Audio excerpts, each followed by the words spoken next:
अस्सलामुअलैकुम वरहमतुल्लाहि वबरकातुहू। अक्सर बच्चों के और प्रोफेशनल्स के भी ये सवाल होते हैं कि इंग्लिश किस तरह से इम्प्रूव की जाए, इंग्लिश को किस तरह से बेहतर बना सकते हैं। और इंशाअल्लाह ताला आज का जो हमारा टॉपिक है वो भी यही है कि आप अपनी इंग्लिश को किस तरह से इम्प्रूव कर सकते हैं। मैं आपको आज 3 ऐसी बातें बताऊंगा जिससे आपको इंग्लिश इम्प्रूव करने में इंशाअल्लाह ताला बहुत मदद मिलेगी। तो सबसे पहली जो चीज़ है वो है माइंडसेट। अब मैं आपको एक एग्जाम्पल देके इसको समझाने की कोशिश करता हूँ। Please listen to this very very carefully. आपके जान पहचान में, दोस्त अहबाब में कोई तो ऐसा इंसान होगा या आप जानते हैं, उनके बारे में सुना है, जो कुछ सालों के लिए गल्फ़ कंट्रीज़ में काम करने के लिए गए। 6 महीना, 8 महीना, साल भर जब वो वापस आते हैं तो वो अरबी बोलना सीख जाते हैं, बिकॉज आपस में वो अरबी थोड़ी बहुत गुफ्तगू वहाँ पर करते हैं। अगर इस इंसान से आप पूछें कि हज़रत क्या आपको अरबी बोलना आती है, तो उसका जवाब होगा हाँ बिल्कुल आती है। 6 महीना इन्होंने किसी से बात की, 8 महीना, साल भर बात करी। ओके, कितनी आती है, क्या आती है, ग्रामर है नहीं है वगैरह, उनको कोई आइडिया नहीं है इस बात का, लेकिन उस इंसान का जवाब है कि मुझे अरबी आती है। राइट। और आप यानी हमारे बच्चे जो है वो पिछले, अगर आप ग्रेजुएट हैं और इंग्लिश मीडियम से पढ़े हैं तो 15 साल तक आपने इंग्लिश किताबें पढ़ी है, इंग्लिश में हर एग्ज़ाम दिया है, साल में 4 एग्ज़ाम होती है, उस हिसाब से आपने कितनी सारी एग्ज़ाम है 15 साल में दी है। हर चीज़ जो पढ़ते हैं, लिखते हैं, सब कुछ इंग्लिश में है।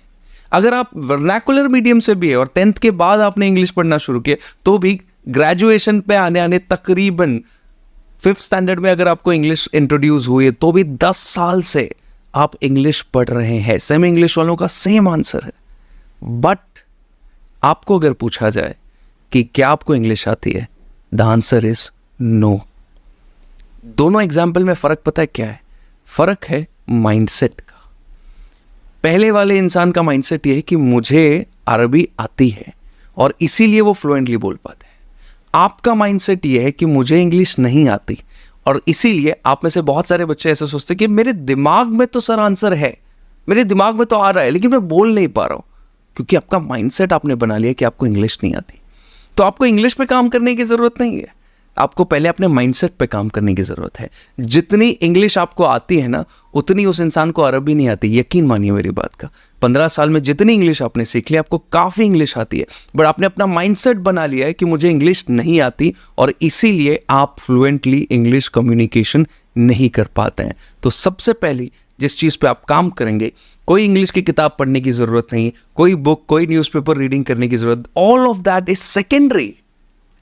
Primary and the most important thing that all of you should do is change your mindset. आज की बात अगर आपसे कोई पूछे कि आपको इंग्लिश आती है, तो आपका जवाब होना चाहिए हाँ अल्हम्दुलिल्लाह मुझे इंग्लिश आती है। This is the first thing that you will do. तो पहली चीज़ जो मैं बता रहा हूँ वो है mindset.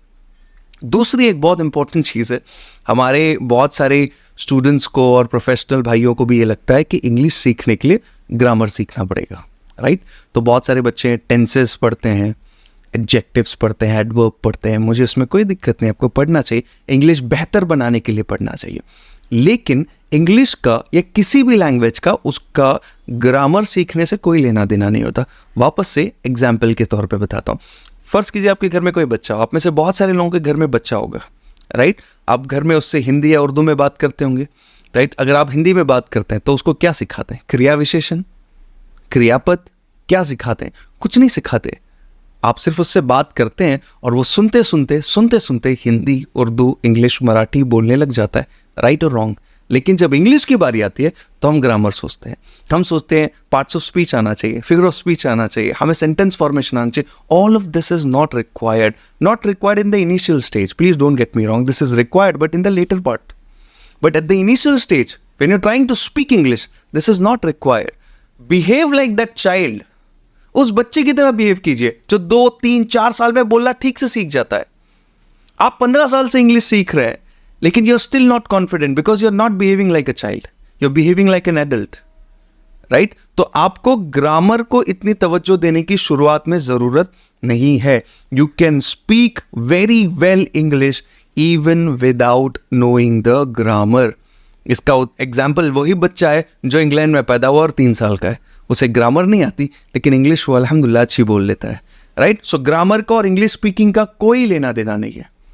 Please remember this thing. तो अपने दिमाग से ये मिथ भी निकाल दो, क्योंकि मुझे ग्रामर नहीं आता, टेंसेस नहीं आते, फिगर ऑफ स्पीच नहीं आते, इसलिए मुझे इंग्लिश बोलना नहीं आता। Please get over this myth. This is very very important. और तीसरी जो सबसे इंपॉर्टेंट चीज है कि आप कितनी भी किताबें पढ़ लो, कितने भी न्यूज़पेपर पढ़ लो, जर्नल्स पढ़ लो, कुछ भी पढ़ लो, आपको इंग्लिश तब तक नहीं आएगी जब तक आप इंग्लिश में बात नहीं करोगे। आपको इंग्लिश में बात करनी बहुत ज़्यादा ज़रूरी है। कोई भी स्पोकन इंग्लिश कोर्स, कोई भी ऑनलाइन कोर्सेस, कोई भी इंसान आपको इंग्लिश नहीं सिखा सकता।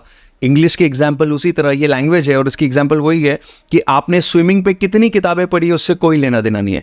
जब तक आप पानी में उतरेंगे नहीं, आपको पता नहीं चलेगा कि आप स्विमिंग कर सकते हैं या नहीं। और पानी में जब आप उतरेंगे तो थोड़ा डूबेंगे भी, और तैरना तभी आपको पड़ेगा, right? Similarly when you start speaking English you will make mistakes.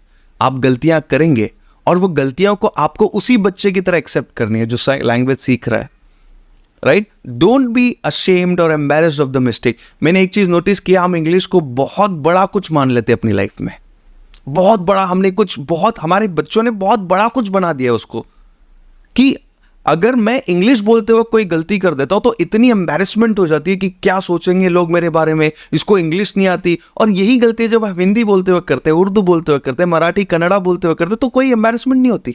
लेकिन इंग्लिश बोलते हुए गलती होगी तो बहुत एम्बैरेसमेंट हो जाती है। क्यों? इतनी इंपॉर्टेंस उस लैंग्वेज को क्यों? लैंग्वेज है, गलतियां सबसे होती है, अच्छे अच्छे बड़े बड़े स्पीकर से होती है, लेकिन उस लैंग्वेज की गलती को लेकर अगर आप एम्बैरेस फील करने लगेंगे तो आप कभी वो लैंग्वेज सीख नहीं पाएंगे। तो उस एम्बैरेसमेंट को हटा दीजिए। गलतियां सबसे होंगी, शर्मिंदगी सब जगह होगी। तो अगर आपको लैंग्वेज बोलते हुए गलती हो रही, कोई दिक्कत नहीं है, आप बोलते रहिए, बोलते रहिए, बोलते रहिए। एक लैंग्वेज अच्छे से बोलने के लिए आपको 6 महीना, साल भर, बहुत ज़्यादा वक्त हो गया। साल भर में आप इंशाल्लाह ताला बहुत अच्छी इंग्लिश बोलने लगे। लेकिन अगर आप ये 3 चीज़ फॉलो करेंगे तो सबसे पहले अपना माइंडसेट चेंज कर दिए कि मुझे इंग्लिश नहीं आती। आपको बहुत अच्छी इंग्लिश आती है, आपके पास वर्ड नॉलेज नहीं है, आपके पास बहुत अच्छा वर्ड नॉलेज है। कितनी बार ऐसा होता है कि आप न्यूज़पेपर पढ़ते हो और आपको 100 अलग अलग नए वर्ड्स मिले? नहीं, आपको 2, 3, 5 मिलेंगे। वो अच्छे अच्छे रीडर को भी 2, 3, 5 नए वर्ड्स मिलेंगे मिलेंगे। यानी आपका वर्ड नॉलेज अच्छा है, राइट? तो अपना माइंडसेट चेंज करिए, number 1। Number 2, don't focus too much on the grammar. ज्यादा तवज्जो ग्रामर पे मत दीजिए। Grammar is important but in the later stage, जब आपको और कमांड चाहिए होगा इंग्लिश पर, तब आपको ग्रामर पे फोकस करना चाहिए। शुरुआती दौर में ग्रामर पे फोकस करने की जरूरत नहीं है। Third, the only way to learn English is to speak, speak and speak. बोलो, बोलो और बोलो। सिर्फ यही एक चीज है जिससे आपका इंग्लिश का डर जाएगा और आप फ्लुएंटली इंग्लिश बोलना सीखेंगे। अपने ग्रुप में, अपने दोस्तों में कभी ना कभी आपको ऐसे दोस्त बनाने पड़ेंगे जिनसे आप सिर्फ इंग्लिश में बात करेंगे। भले एक सेंटेंस को बोलने के लिए 30 सेकेंड लग रहा है, कोई बात नहीं, आप शुरुआत में बोलिए और देखिए धीरे धीरे इंशाल्लाह ताला उसमें फर्क आएगा। Your speed will improve, your language will improve and overall your communication will improve.